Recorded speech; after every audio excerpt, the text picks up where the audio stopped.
Today we're going to be teaching you how to make this super easy stovetop potpourri. It's a perfect last minute gifts for friends or teachers, whatever you're trying to make an easy batch of gifts for. So you can use any type of herbs, spices, all different types of fruit to make stovetop potpourris, but I'm just going to show you what I'm going to use in mine today. So I dried some citrus, just some oranges, but you could use any type of citrus. You can use, depending on when you're giving it, how soon, you can use fresh or dried cranberries.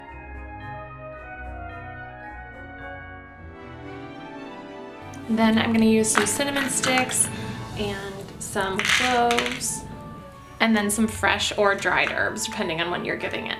So then I just got some glass jars, and then I'm just going to take them and fill them with the different ingredients for the potpourri, and then I'll label them.